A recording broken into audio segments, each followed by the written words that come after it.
Hey guys, so Bob here at Red Hill Tactical want to kind of talk to you about something that's very, very weird, or interesting, or for those of you guys who are new to us, may not know the history. So tomorrow marks 10 years of the creation of the double air holster. A bunch of us were sitting around the house. I had started making holsters in early 2014, and we had decided that many of them were very floppy. So a good friend of mine, Al McCole, who at that time was part of Team SIG, says, "Hey Bob, what if you just add a second layer?" So with that idea, we sat down and I spent some time and I figured out how to get a second layer to stick really well. And so December 28th, 2014, the first double layer holster was made here at Red Hill Tactical, in my basement. Experimenting and trying to do things, and it actually would have been made in my kitchen because I burned up my wife's oven once or twice in the process of this. I actually had flames kind of erupting up from the oven. It was an interesting thing. Needless to say, we started keeping spare oven elements around after that little incident. I call it an incident. But so from there, we've continued to keep changing with the double air. So on the next 24 hours on our various social media pages, you're going to see a history of things from Red Hill Tactical. You're going to see some of our very early logos. You're going to see some of our very early and very ugly holsters. Yes, some of them were quite horrible. It's actually quite scary as I look back through the pictures. There's flaps and pieces and just, they're absolutely horrible. They're horrendous.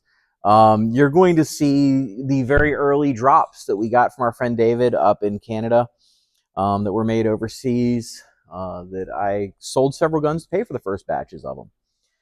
You're going to be able to see then the first batch of Springer Precision drops that we got when we started talking to Scott, when we couldn't get the ones from Canada anymore from David. They were all gone. We bought all of them. So over the next couple days, you're going to get to see a lot of this stuff, and it's going to be very interesting for some of you guys who haven't been with us all along because, well, again, as I look back through some of those pictures, my God, they are ugly holsters. And it is scary what I actually sold at one point in time, and people were buying it and telling me it was great and I should change things, but wow, now 10 years later I look at it and go, I should have just stopped. But we didn't. So 10 years into the double air, we're here. We're still in our shop on Pennsylvania Avenue. We're growing. We're going to keep coming at you. So 10 years. Got to do a sale, I guess. So one day only. The coupons are posted on our social media. You're going to have to go there and find them. Save either 15% or 20%. The coupons will post sometime after this video. I'm not going to tell you when. You're just going to have to go and make sure you're following all of our social media channels, whether you're looking at Instagram, you're looking at Facebook, you're looking at Threads, you're looking at anything else. That's where they're going to be. Whether you like X, they're all going to be there. I'm not going to give them to you here today. But they're there. And go and look at some of the pictures of some of the stuff we turned out. Look at some of the history of Red Hill Tactical, including probably the funniest one was I went back and I ran across one of our very early logos that I made from sticks and straight lines and putting together hills. It's really equally as ugly to the current logo that Scott Springer designed that's on my shirt in front of you, to even today. Now we have lots and various custom logos that we use, and hopefully you guys enjoy the next 2 to 3 days of old history of Red Hill Tactical and enjoy some of the memories with me.